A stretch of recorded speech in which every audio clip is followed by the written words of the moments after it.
What's going on, everyone? How you doing? Ron here with Tech Tips to Go. Let me just blast this out to the socials, blast this out on Twitter. I'm doing a live. Hope everyone can hear me.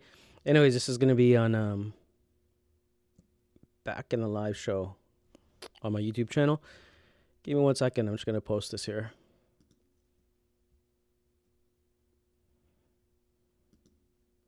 Post this out the social.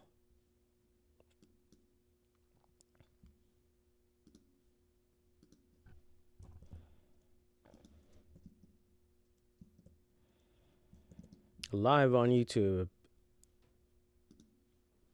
Live on YouTube.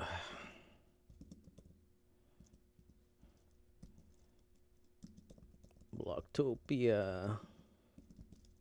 Unmarshal. Play TTK. Congratulations to John Ip. Three Kingdoms. Play TTK. Play to earn game. Had a successful launch to success of Cinch Block and Alvin and all of the VCs that were involved. We're also going to be talking about Ecomi plus Oxbull Solana.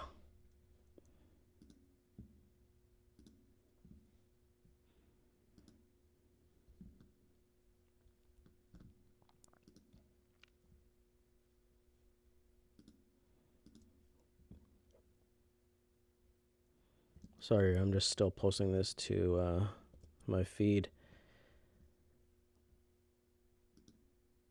Pin and notify. Forward to Tech Tips to Go.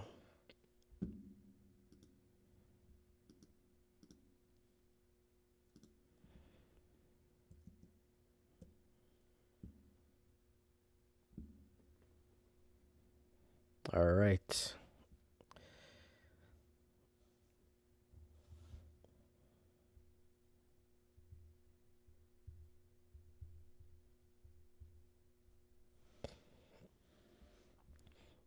Anyways, what's going on, everyone? Thanks for everyone who is going to be watching this replay of the live stream. Let me just share my screen. Let's just go over some of these things for Play TTK. Give me 1 second. Let's go to desktop. No face.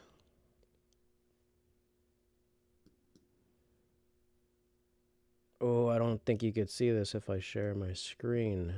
Yeah, you won't be able to see that. That's no good. Desktop, no face. Let me go back to this. Anyways, just want to talk about TTK. System is muted. I don't know if you guys could hear me. Scene unlocked. Cool. Anyways, Play TTK had a great launch. So congratulations. Right now it's hovering at 0.203.028. So, you know, it spiked up as high as around 45 to 65 cents, and then it kind of retraced a little bit, but the graph has been nice.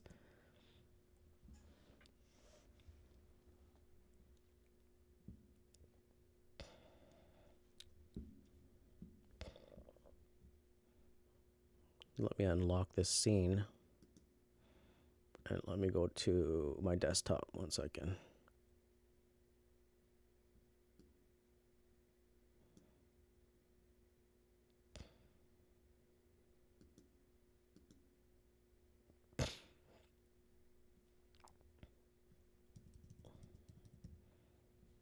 Vet plus DHL.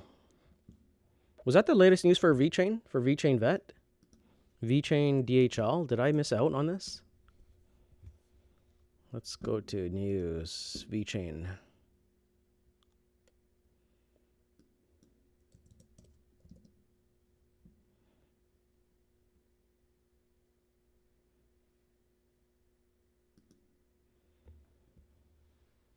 What's going on? So VeChain and DHL, was that VeChain DHL? Was that a recent news partnership that they announced? I'm trying to look for any VeChain news. I wouldn't be surprised. VeChain doesn't shock me if they come up with some big bullish piece of news because VeChain's just a monster. Let me go to VeChain.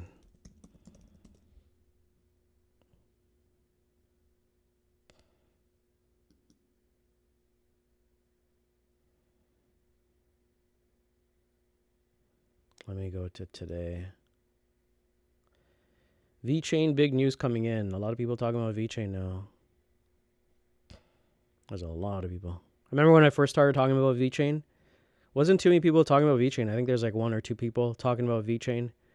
But VeChain's still a monster. Huge. VeChain is massive. VeChain, huge partnership. Is it UPS delivery company? Maybe. I'm just looking at YouTube stuff right now. VeChain, UPS, DHL. If they signed a partnership with DHL or UPS or something like that, I don't know. It's kind of hard to believe. But who knows? I could be wrong.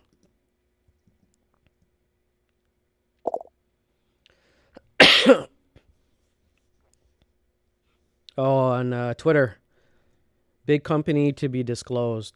That's good because I still hold a decent bag. Yeah, man. Polkadot's on a rush, and man, I was hoping that one of my bags was gonna moon a little bit, and then I'd buy back into DOT or get more DOT, but that didn't happen, and kind of sucks. Anyways, I just want to say congratulations again to the Three Kingdoms TTK. John Ip had a successful launch. So if you're not familiar with the TTK, it's based on not an ancient, but it's basically on 3 temples or 3 cities or countries. You're all going to have to battle each other, and you're going to have to defend your own city. You get an army, you get an NFT card, and the bigger your army, you could attack cities and you could defend cities. And the more cities that you conquer, the more percentage in DeFi or the more percentage in yield you might get. So that's a cool thing about TTK, right? So they're not focusing too much on DeFi, but more of the play to earn aspect. With TTK, like I said, you get your NFT card or your character, and you become in this clan, and you fight. The bigger your army, the better, right? And then you just start to attack. You keep building your army, and you defend and you attack. And the more cities that you own, obviously you get more APY and you get more in-game rewards. So, like I said, it's going to be interesting, like how play to earn comes along. Right now, the way I see it is play to earn has to be on an adoptable chain. It has to be on Binance Smart Chain or Solana, something with low fees. Because how did Axie Infinity grow so big? Was because the majority of the people in the Philippines use Binance Smart Chain. What's going on, Patrick Interwoven? Dieselhound, Chris Riddell's in the house. So anyways, the reason why Axie Infinity did so well in the Philippines is because of the low fees, the cost to get into blockchain gaming, etc. Most people aren't buying a smart chain, right? If they went into Ethereum, Axie Infinity, and then I think they also had like an onboard, like $20 to get on. But majority of the people in the Philippines are like, well, before it was Ethereum, but now it's like Binance Smart Chain. So any game that is going on to Binance Smart Chain, or any company in period going on to Binance Smart Chain, it's going to do well, I would say, especially in play to earn, because people want those fees. People hate like seeing Ethereum fees. I know like Ethereum will be there, and for now, Ethereum is just too much to take off, to mint, to etc. It's way too much. Like Gala, if you're familiar with Gala nodes and you want to mint something depending on the time of the day, it costs too much, right? So, and that's why we look at scalability issues too, right? Until 2025, great. A lot of stuff is just going to go to Binance Smart Chain or be interoperable, or you start fresh and just build on Solana, which most are. Cool. Discovered your channel back in the day. VeChain, yeah. Yeah, I was super bullish on VeChain. I'm still bullish on VeChain, not as bullish anymore because there's just so many great plays out there. And now that, like, I used to be kind of more of a maxi towards a certain amount of coins. So my bag was full of Ethereum. My bag was full of VeChain, Bitcoin, and those were the main. And then I started just swinging a lot over the months, over the years, and started getting to more projects because every quarter, every month, every week, you see something new. You can't stay stagnant in cryptocurrency. In crypto, like, have your main bags, great. But if your main bags aren't working and something has changed, don't get married to the bag. That's the main thing. Don't get married to a bag. Like, I know a lot of us have been in specific coins, certain coins, and they haven't been doing well. Communities losing a lot of community members, not much news, product delays, etc. So I don't blame people for exiting, right? And I always say this too, like, you have to look at opportunities and don't get too married to your bags, I would say. But that's the main thing, is like, don't get too married to your bags. You get married to your bags, there's a lot of opportunity cost. When there's too much opportunity cost, it's just, you miss out on a lot of plays, right? And that's why it's important to be diversified in your bag. Make sure that you got different coins in your bag. And sometimes you got to reassess your portfolio in 1 to 3 months. If your portfolio isn't doing well based on a specific coin, don't be afraid to let it go, to change it, or to hodl, because you never know what mistake you might make. The moment you sell is the moment it pumps. But you know how it is. It's just crazy. It is crazy. Patrick, yeah, Patrick's Interwoven. Same pick, yeah. Vet is a beast. Still, yeah, man. I'm kind of upset that that DOT is up at $40 now. I was just like, because we saw DOT go down to like $10 not too long ago, maybe about like 2.5 months ago.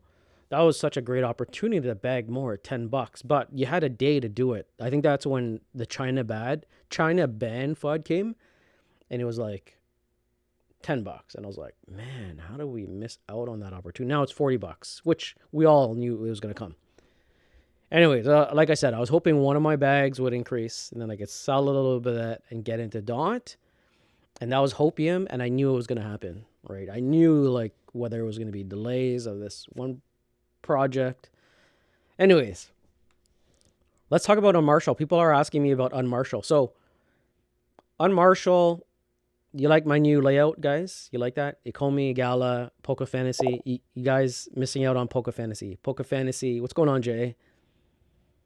Poker Fantasy is the best. Anyways, Unmarshall, I want to just explain how Unmarshall kind of makes their money, the token burn, the supply. So Unmarshall has a token supply, I think, of, is that 100 million? Yeah, let me, yeah, loads of Omi to go around on Marsh. I'm just looking at the charts for Unmarshall. So the total supply for Unmarshall is 100 million. So if you ever go to, let me just try and see if I could share my screen. xscan.io.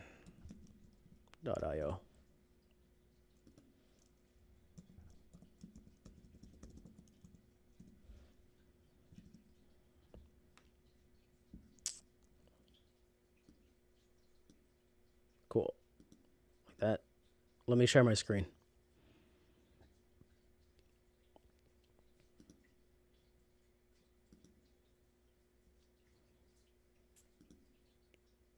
All right, you guys see my screen now? Cool. All right, so I want to explain Unmarshall. So Unmarshall is going to have 25 founder nodes. They're NFT index founder nodes. NFT index founder nodes. They're going to also have light nodes, okay? So there's going to be an opportunity. I know a lot of people were asking me, is there only going to be 25? What's going to happen after the 25? All right, so they're going to have light nodes. I think the founders nodes are going to have about 85 to 95% APY. So you're going to get close to 100% APY if you've got a founder node. All right. A little disclaimer, I'm advising with Unmarshall, so if you think this is a biased opinion. But anyways, sorry, my phone is ringing. The way Unmarshall makes money is they index all these solutions. So, you picture what Google, like when you go to Google to find information, you go to Google and you do a search for a query. When you go to a blockchain, you put an address, you put in a random address, right? And let me just go to Etherscan and just pull up a random address. And let's just do Polka Fantasy. Polka Fantasy. Polka Fantasy. Polka Fantasy.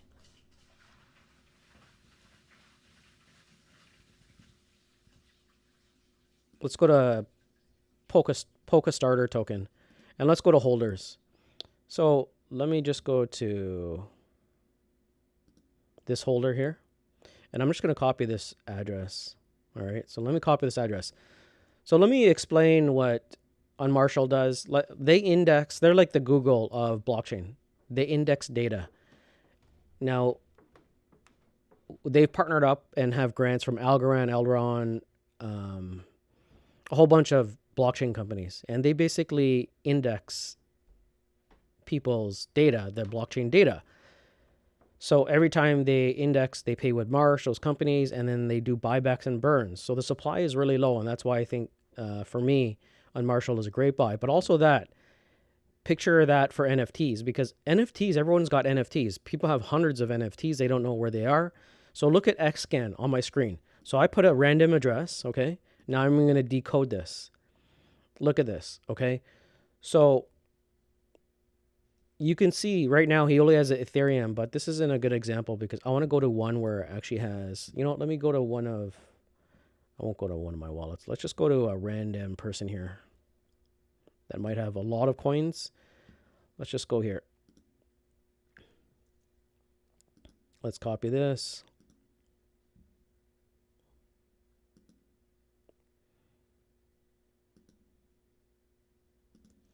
XScan.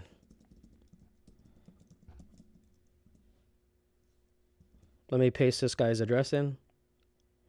No, that's not a good one. Let me copy my address, one of my addresses here.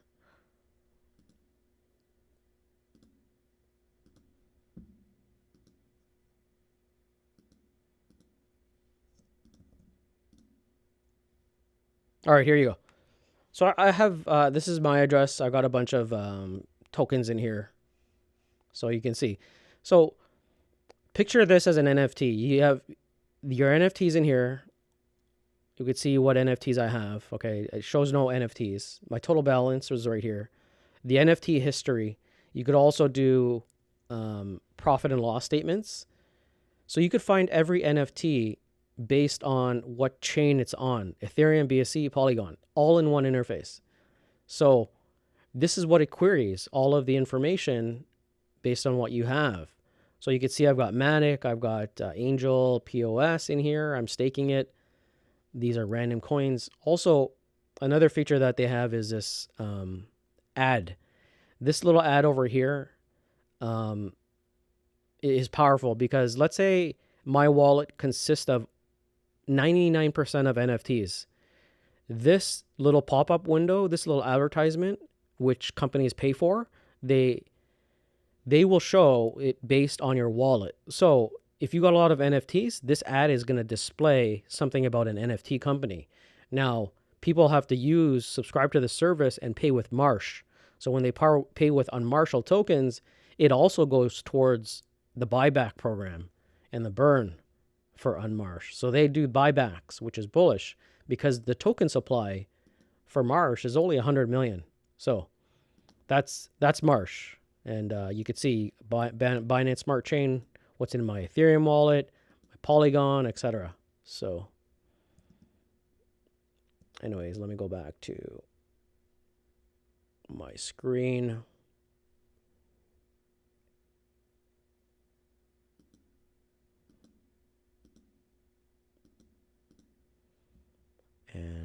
go to new layout. All right. Chris Riddle, if you're married, what's going on, Jay? Patrick says, if you're married to a bag, at least have a couple of side chicks. Yeah, exactly. No doubt about that. If you're married to a bag, have a couple of side chicks. But and sometimes sometimes you got to take that loss. Okay, I'm gonna give you an example. Like because if you keep holding on to something, and you know it's not right, this shit's not gonna work. Plain straight up. I'm not saying that like these coins aren't going to work, but I'll give you an example. A business example is there's opportunity cost, right? There's time cost, both mentally and a strain on your pocket, right? I think more mentally than anything. Like, for example, when I was running a restaurant, I had 3 other corporations. I had an e-commerce. I still have my technology company. I had my other corporation in the States. Then I had my restaurant. So I had 4 corporations going, and I was busy as hell. I like to run my businesses where I had management and I had hierarchy, because without hierarchy, your business is you're not going to do all. You're going to be scattered. You're going to be the jack of all trades, and you're going to try and do everything from fulfillment to shipping to operations to management to payroll to HR. You're going to do it all. I like hierarchy. So point is like, sometimes you got to cut your ties, okay? But do your own research, because you never know. Like that, like let's say you do sell a coin, it might go up. So anyways, I was running the restaurant, and I knew out of all my businesses, I had to weigh down the pros and cons. I had to weigh down which business was taking too much of my time and that was costing me money out of my businesses. Because when I was in that restaurant, it took way too much time from me, which made my other businesses suffer because I couldn't manage it properly. I couldn't find the resources, right? Because there was payroll, there was staff, there was turnover rate in restaurants. Okay, it was big, it was high. It consumed a lot of my time. So even though the restaurant was doing okay, it wasn't doing great, it was doing okay, but it had a lot of potential because we saw the customers come in. We saw the reaction. We saw people come in. We saw the reviews. Anyways, it was making the least amount of money, consuming the most amount of time. I sold it right away. My brother and I sold it right away. We're like, let's get out of it, because our time and our money could be spent wiser somewhere else. So I'm adapting this to cryptocurrency, because when you got that bag, it's like, okay, you look at opportunity costs, and sometimes you got to bite that bullet, right? And I remember someone selling X amount of this coin. I forgot what coin it was, but anyways, he ended up selling it, and he got into Cardano. He sold like a lot of his coins. Anyways, he ended up selling one of his coins. I think it was like at 2 cents. He got into Cardano at that 2 cents. He was able to make 100,000.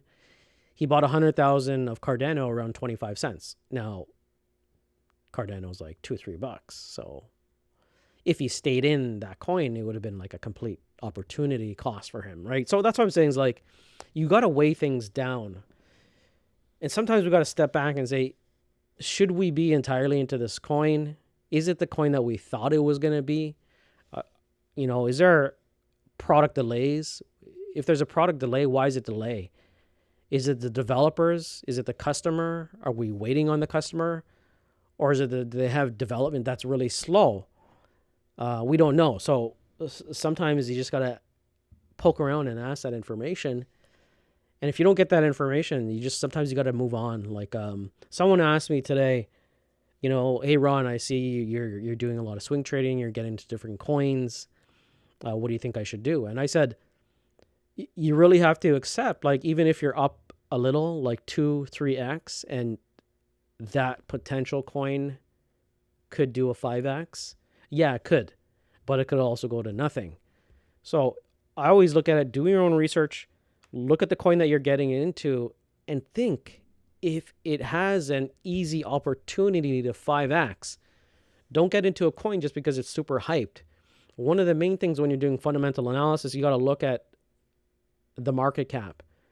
Is it a low cap? Is it a mid cap? Is it a high risk? If it's a low cap and a mid cap that just came out, like BlokTopia, that is sitting at like, 10 million market cap or 20 million or 30 million, that has a lot of potential to 5x, 6x, 10x. Then you look at the community. So you look at everything, fundamental analysis, community, who's behind it, the investors, who's talking about it, is it new, is it fresh, right? These new fresh coins with good influencers backing and investors are pumping, and they pump fast and they pump big. You could come in, you could get out and take profit. The old coins, some of the utility coins that we see that have been around, they don't have pumpamentals anymore, right?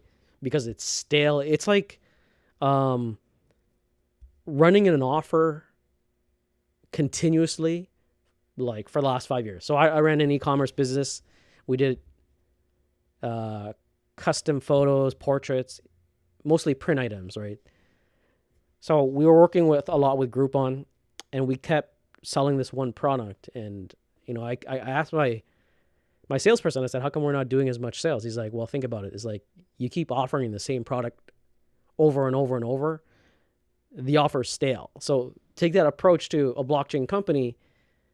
Maybe it's just a stale product that's just not going to move because it's taking so long.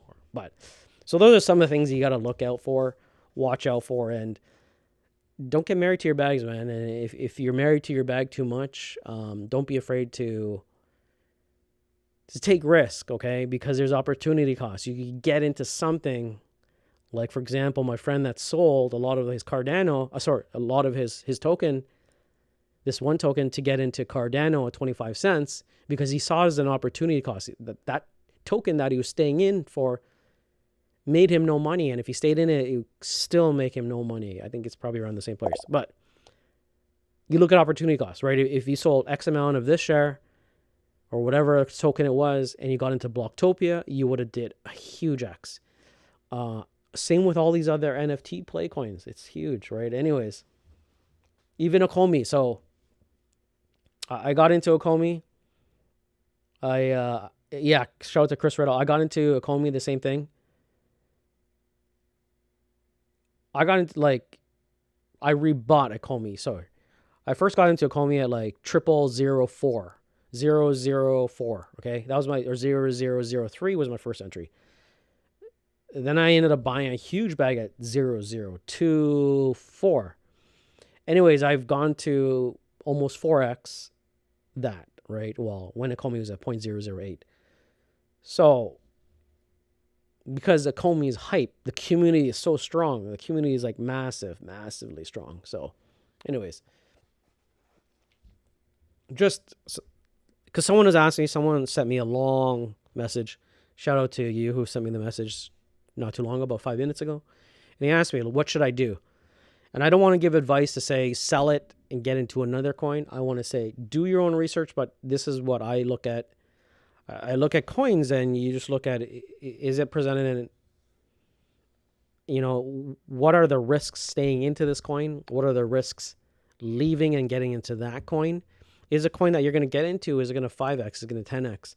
If you stay into this coin, based on their track record and the history, is it worth staying in it? Okay. So you got to make those choices, I would say. But yeah, DOT is waking up. Ecomi is like, I'm super bullish on Ecomi. I think Ecomi is like one, probably my top 3 coins I'm super bullish on. Right. Okay. So I'll tell you my 3 coins that I'm super bullish on. I would say 4. The 4 are up here, right on my screen.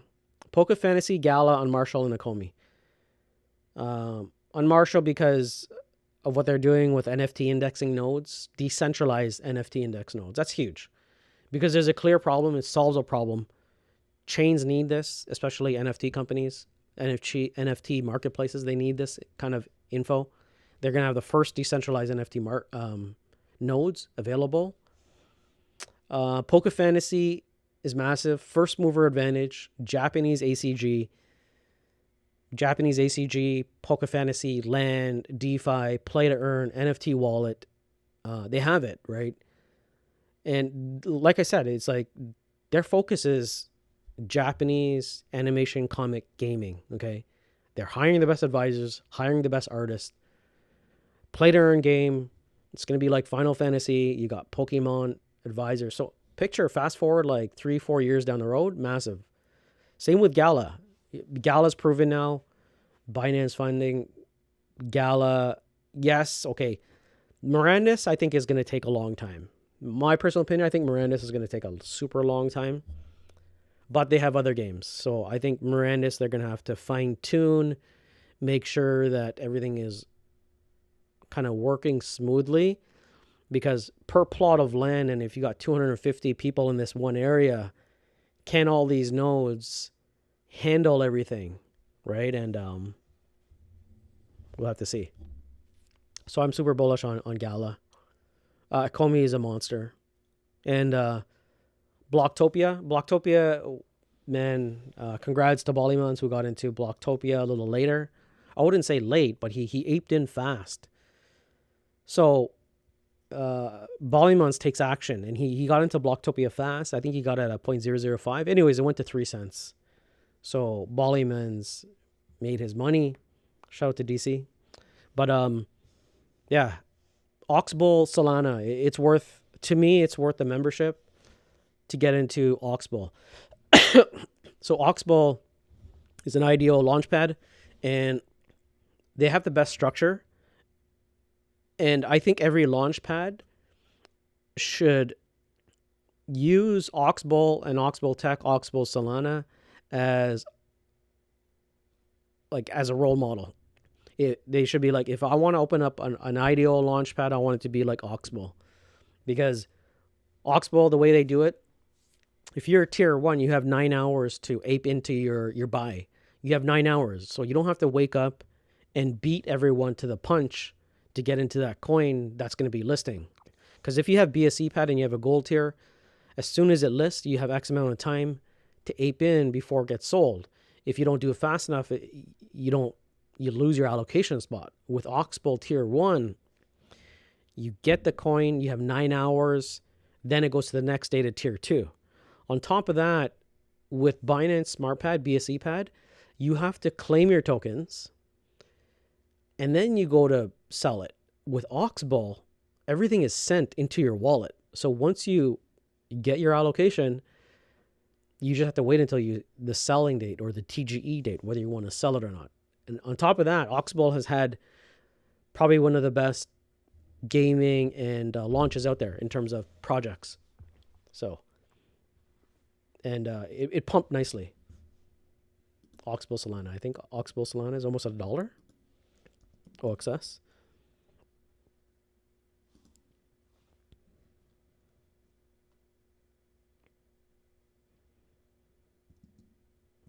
Let me see my screen.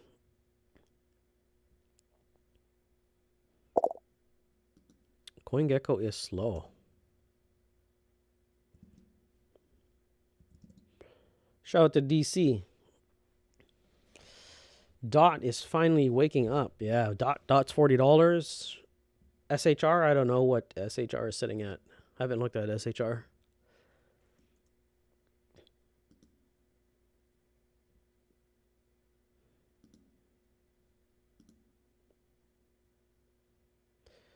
Whoops, CoinGecko is over capacity. Coin market cap.